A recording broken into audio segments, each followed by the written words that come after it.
right now I am reorganizing the fuel room. We just got a big shipment in, so time to make everything nice and neat.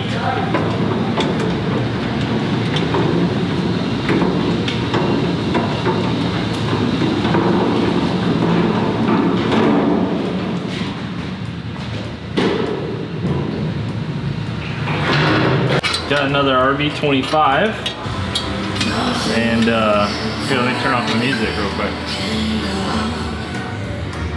So we get copyright striked. Yeah, we have another RB25 here. This one's out of the ship missile. I'm basically just checking to see why it was low on compression. So if you remember, cylinder 6 was about like 60 psi. And then the rest of the cylinders were pretty much okay, except for cylinder 1 was also low, it was 100 psi. So we're just gonna see exactly what was blown up. I'm hoping it's something simple, like a valve or head gaskets, but typically with RBs, cylinder 6 is what goes out, and that's just kind of the deal. So if it's a factory block, it could just be pistons, like Ringlands or something. But we'll know very soon. As soon as I get this manifold off, I'm taking the cylinder head off, and then we'll do a big reveal. One-handed. It's not tight enough to do anything. It's just always these bolts that they're just tight enough to where you need to keep using a wrench on them, but loose enough to fucking hate your life.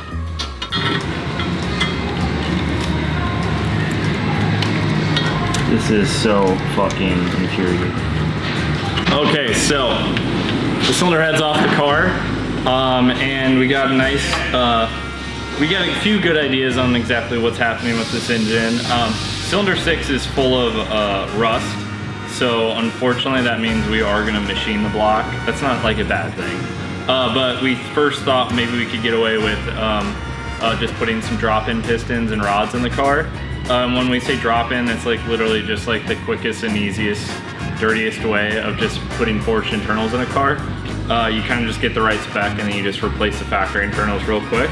But in a lot of other stuff, like our Subaru engines, we actually machine everything.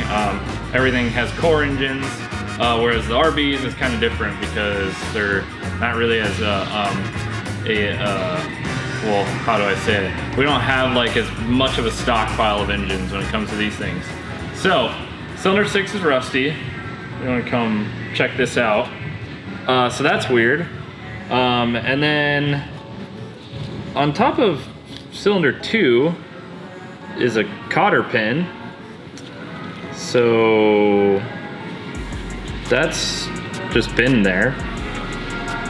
And no, I did not take this. I just took the cylinder head off and checked it. So yeah, so that was just there.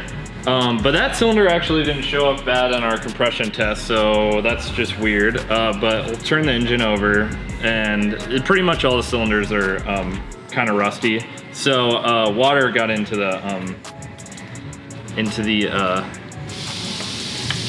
combustion chamber. But I mean, everything kind of turns over nicely, so I'm expecting the crank and everything to be good. But this piston for sure definitely had,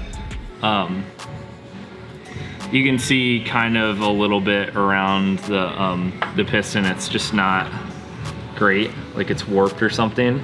So this cylinder head probably, the head gasket probably blew up just a little bit. There's no obvious signs of it though, so I'm not sure. But either way, there still is water in the cylinder. So it either hydrolocked the motor and then messed something up in here, or it leaked from the intake manifold. They have coolant ports on either side of them, so it could have leaked into there as well. A few different options, but either way, it's got to be rebuilt. So I'm gonna tear this whole thing down. We're gonna have a local machine shop bore the pistons out to the next size up, And then we're gonna be using the factory RB25 crank as long as everything is good on that. So yeah, and then we'll be obviously replacing the bearings and everything with King mains and everything like that. So we'll either use Kings or I can't think of the other company right now, but one of the two bearing companies will do. Or we could just do a Nitto or spool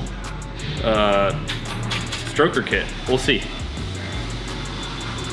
So obviously we'll actually check the real size of the bores, but just a nice quick and dirty check on this.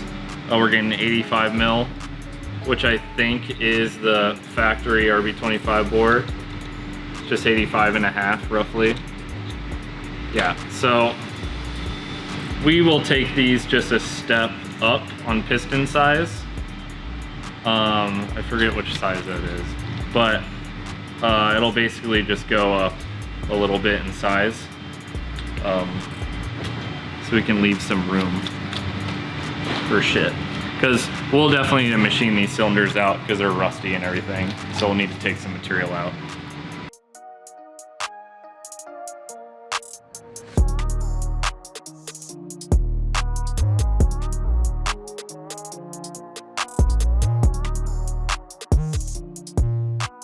Just watch out profanity.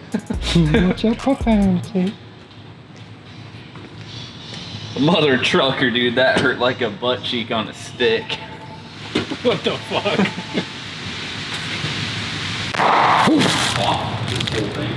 So there's that.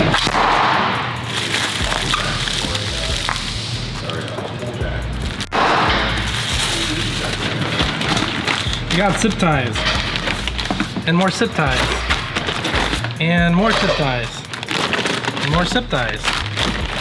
And more zip ties. I think you got enough. But we didn't get the zip ties for the zip ties. We got these zip ties.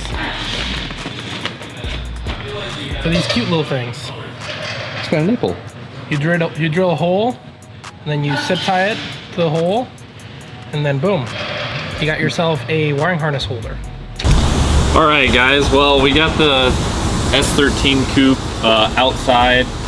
It's completely stripped, and by completely I mean like the wiring and everything is out of the car. We are putting a cage in it soon. Kind of just waiting on our fab guy Eric to get that done. But other than that, I have it outside. We're just gonna sand it a little bit. We're not painting the car. I just want to get off whatever junk paint that they put on here, and then we're gonna be vinyl wrapping the car. And yeah, we're just kind of doing a quick and dirty one on this because it is considered like our shit missile type scenario car. So it's just gonna get beat up on. We're not gonna spend a whole bunch of time doing it, but we were gonna try to make it look at least a little bit decent. So.